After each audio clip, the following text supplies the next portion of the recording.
மாமல்லபுரம் அருகே உள்ள விடுதியில் தவைக்காவின் 2வது ஆண்டு விழா. விஜய் பேச உள்ள நிலையில் 2000க்கும் மேற்பட்ட நிர்வாகிகள் பங்கேற்பு. அனுமதிக்கப்பட்டதை விட அதிகமாக வந்த தவைக்க நிர்வாகிகள். போதுமான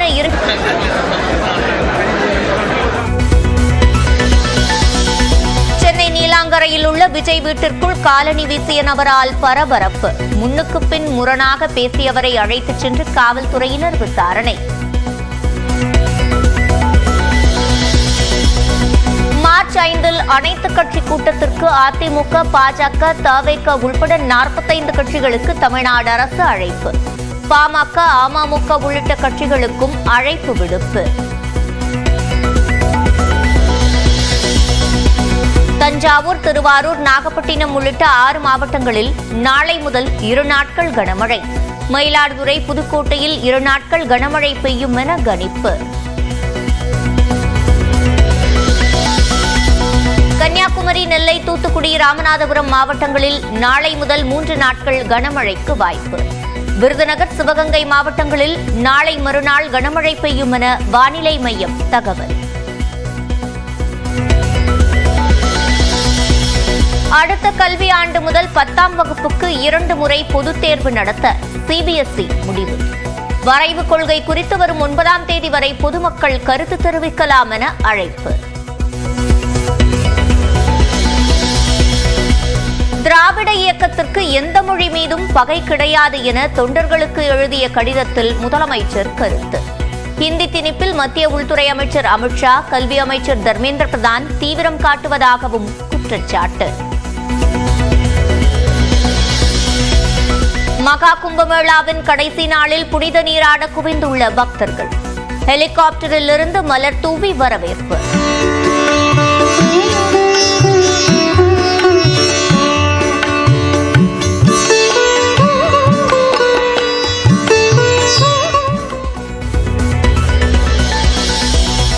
தெலங்கானாவில் 5 நாட்களாக சுரங்கத்தில் சிக்கியுள்ளவர்களை மீட்கும் பணி தாமதம். அதிக வேகத்தில் சுரங்கத்திற்குள் தண்ணீர் செல்வதால் முன்னேறி செல்ல முடியாமல் மீட்புப் படை வீரர்கள் திணறல். கோவை வடக்கு அதிமுக எம்எல்ஏ அம்மன் அர்ஜுனன் வீட்டில் லஞ்ச ஒழிப்புத்துறையினர் 13 மணி நேரம் சோதனை நடத்திய நிலையில் அரசியல் காழ்ப்புணர்ச்சியால் சோதனை நடத்தப்பட்டதாக அம்மன் அர்ஜுனன் தெரிவித்துள்ளார். கோவை அதிமுக மாநகர் மாவட்ட செயலாளரும் தற்போதைய எம்எல்ஏவுமான அம்மன் அர்ஜுனன் 2016ஆம் ஆண்டு முதல் 2022ஆம் ஆண்டு வரை எம்எல்ஏவாக இருந்தபோது வருமானத்திற்கு அதிகமாக சொத்து சேர்த்ததாக புகார் எழுந்தது. வருவாயை காட்டிலும் 71.19%, அதாவது 2,75,00,000 ரூபாய்க்கு அதிக மதிப்பிலான சொத்துக்களை குவித்துள்ளதாக அம்மன் அர்ஜுனன் மீதும் அவருடைய மனைவி விஜயலட்சுமி மீதும் வழக்கு பதிவு செய்யப்பட்டது. இந்த நிலையில் கோவை செல்வபுரம் அசோக் நகர் பகுதியில் உள்ள அம்மன் அர்ஜுனன் வீட்டிற்கு செவ்வாய்க்கிழமை அதிகாலை 6:30 மணி அளவில் வந்த லஞ்ச ஒழிப்புத்துறையினர் திடீர் சோதனை மேற்கொண்டனர். சாமநாயக்கன் பாளையத்தில் உள்ள தொழிற்சாலையிலும் சோதனை நடந்தது. 2வது முறையாக எம்எல்ஏவாக உள்ள அம்மன் அர்ஜுனனின் கட்சி பணிகளை தடுக்கும் விதமாக இந்த சோதனை நடைபெற்றுள்ளதாக அதிமுக பொதுச் செயலாளர் எடப்பாடி பழனிசாமி கண்டனம் தெரிவித்தார். மேலும் சோதனை நடந்த அம்மன் அர்ஜுனன் வீட்டு முன்பு அதிமுகவினர் குவிந்தனர். செங்கோட்டையன், எஸ்பி வேலுமணி, பொள்ளாச்சி ஜெயராமன் உள்ளிட்ட முன்னாள் அமைச்சர்களும் வந்து அமர்ந்திருந்தனர். செங்கோட்டையனுக்கும் எஸ்பி வேலுமணிக்கும் இடையே பிணக்கு உள்ளதாக கூறப்பட்ட நிலையில் இருவரும் சிரித்து பேசி அளவலாவியது கவனம் பெற்றது.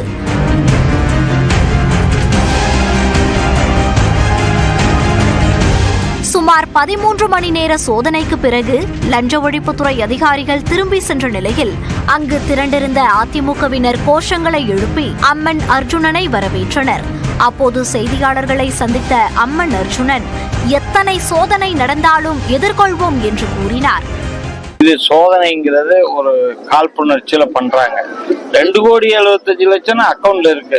எதுவுமே நான் 2016 அப்டேட் தாக்கல் பண்ணியிருக்கேன். 2021 நான் அப்டேட் தாக்கல் பண்ணிருக்கேன். எல்லாமே அக்கௌண்ட்ல இருக்கு. அவங்க சோதனையில 2 மணி நேரத்துல முடிச்சிட்டு இன்னைய வரைக்கும் அவங்களுக்கு ப்ரொசீஜர் 7 மணிக்கு தான் வெளியே போகணுங்கிற மாதிரி அவங்க இருந்தாங்களோ இல்லையா, எதுவுமே இல்லை. எல்லாமே நான் சட்டப்படி கரெக்டா தான் இருக்கு. சோதனை 2 மணி நேரத்தில் முடிவடைந்ததாகவும் 7 மணிக்கு தான் செல்ல வேண்டும் என்பதற்காக அதிகாரிகள் காத்திருந்ததாகவும் அம்மன் அர்ஜுனன் கூறினார். தமிழக வெற்றிக் கழகத்தின் 2ஆம் ஆண்டு தொடக்க விழாவில் பங்கேற்க விஜய் இன்னும் சற்று நேரத்தில் நீலாங்கரை இல்லத்திலிருந்து புறப்பட இருக்கிறார். இந்நிலையில் மாமல்லபுரத்தில் உள்ள தனியார் விடுதியில் செய்யப்பட்டுள்ள ஏற்பாடுகள் குறித்தும் அங்கிருக்கும் செய்தியாளர் செந்தில்ராஜாவிடம் கேட்கலாம். செந்தில்ராஜா, விவரங்கள். சிவரஞ்சனி, இந்த தமிழக வெற்றி கழகத்துடைய ஆண்டு விழாவானது இன்று நடைபெறுகிறது. அதாவது 2ஆம் ஆண்டு துவக்க விழா இன்று நடைபெற இருக்கிறது. இதில் விஜய் முக்கிய விஷயங்களை அறிவிப்பார் என்று நம்ம கூறியிருந்தோம். அந்த வகையில் தான் இந்த அரங்கில் சில பேனர்கள் வைக்கப்பட்டிருக்கிறது. குறிப்பாக பார்த்தீர்கள் என்றால் ஒரு கையெழுத்து இயக்கத்திற்கான ஒரு பேனராக அதில் 6 தலைப்புகள் கொண்டு அவர்கள் வைத்திருக்கிறார்கள். அதில் பார்த்தீர்கள் என்றால் மத்திய மாநில அரசுகளை விமர்சிக்கும் வகையில் சில விஷயங்களை குறிப்பிட்டு வாசகங்கள் இடம்பெற்றிருக்கின்றன. அதாவது ஒருவர் பாட்டு பாட மற்றொருவர் அதற்கு ஏற்ற ஒத்திசையுடன் நடனமாட திரைமறைவு கூட்டணி களவாணிகள் இருவரும் தமிழக மக்களின் பிரச்சனைகளில் இருட்டடிப்பு செய்ய என்னவெல்லாம் செய்ய முடியுமோ அதையெல்லாம் செய்து வருகின்றனர் என்று மறைமுகமாக, அதாவது மத்திய மாநில அரசுகளை விமர்சிக்கும் வகையில் இந்த வாசகத்தை இடம்பெற செய்து அதற்கு பிறகு பார்த்தீர்கள் என்றால் மத்திய மாநில அரசுகளுக்கு அந்த விமர்சனத்தை செய்த பிறகு அந்த பெண்கள் பாதுகாப்பு மற்றும் நலனுக்கு எதிராக நடந்து வரும் பெருந்துயரை கண்டும் காணாத இருக்கும் பொறுப்பற்ற தன்மை, விமர்சனத்துக்கு அஞ்சி கொடுங்கோலுடன் மக்களின் குரல்களை அடக்கும் அரசியல் கோழைத்தனம் போன்ற வாசகங்கள் இடம்பெற்றிருக்கின்றன. வாக்கு வங்கிகளுக்காக சாதி மற்றும் மற்ற சீர்கேடுகளை எதிர்க்க அஞ்சும் நய வஞ்சகம் போன்ற வாசகங்கள் இடம்பெற்றிருக்கின்றன. இது குறிப்பாக ஒரு சிலரின் பேராசை பசிக்காக நடக்கும் திட்டமிடப்பட்ட உழைப்பு சுரண்டல் மற்றும் இயற்கை வள சுரண்டல் என்றெல்லாம் தெரிவித்திருக்கிறார்கள். இது அந்த வாசகங்களை அவர் விஜய், அந்த கட்சியுடைய தலைவரான விஜய், இந்த நிகழ்ச்சியில் அவர் மேலே பேசி அதை பெண்கள் பாதுகாப்பு இயக்கத்திற்காக ஒரு கையெழுத்து இயக்கமாக உறுதிமொழி ஏற்கும் வகையில் இந்த வாசகங்களை இடம்பெற செய்திருக்கிறார்கள். சிவரஞ்சனி, வழங்கியமைக்கு நன்றி செந்தில்ராஜா.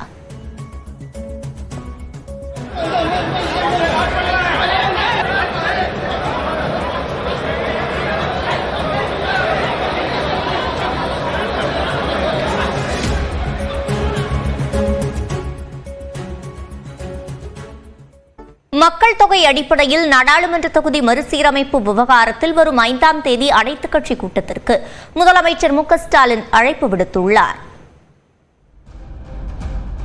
சென்னை தலைமைச் செயலகத்தில் முதலமைச்சர் மு.க. ஸ்டாலின் தலைமையில் அமைச்சரவை கூட்டம் நடைபெற்றது. இதில் நிதிநிலை அறிக்கை தொடர்பாக அதிகாரிகளிடம் முதலமைச்சர் கருத்துக்களை கேட்டறிந்தார். அதன் பின்னர் செய்தியாளர்களிடம் பேசிய முதலமைச்சர், தமிழ்நாடு இன்று மிகப்பெரிய உரிமை போராட்டத்தை நடத்த வேண்டிய சூழலுக்கு தள்ளப்பட்டுள்ளதாக வேதனை தெரிவித்தார். நாடாளுமன்ற தொகுதி மறுசீரமைப்பு விவகாரத்தில் வரும் 5ஆம் தேதி அனைத்துக் கட்சி கூட்டத்திற்கு அழைப்பு விடுத்துள்ளதாகவும் கூறினார். நாடாளுமன்ற தொகுதியுடைய எண்ணிக்கையும் குறைக்க வேண்டிய ஒரு சூழ்நிலை ஏற்பட்டிருக்கு.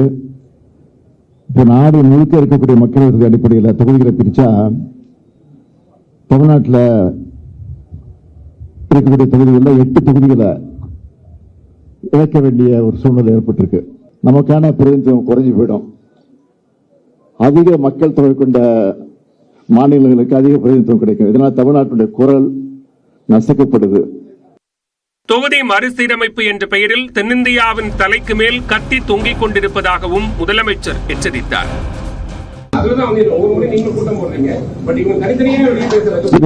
கொடுப்பாங்க நம்பிக்கை எங்களுக்கு இருக்கு. இதுகுறித்து எக்ஸ் பதிவில் பேசிய முதலமைச்சர் ஸ்டாலின், தமிழ்நாட்டின் பிரதிநிதித்துவத்தில் சமரசம் செய்து கொள்ளும் பேச்சுக்கே இடமில்லை என்று திட்டவட்டமாக தெரிவித்தார். கூட்டாட்சியில் கோட்பாடுகளை பாதுகாக்கும் விதத்தில் நியாயமான வெளிப்படை தன்மை மிக்க ஒரு வழிமுறையை மத்திய அரசு பின்பற்ற வேண்டும் என்றும் முதலமைச்சர் வலியுறுத்தியுள்ளார். இந்த அனைத்துக் கட்சி கூட்டத்தில் காங்கிரஸ், கம்யூனிஸ்ட் உள்ளிட்ட கூட்டணி கட்சிகள் பங்கேற்க உள்ளதாக அறிவித்துள்ளன.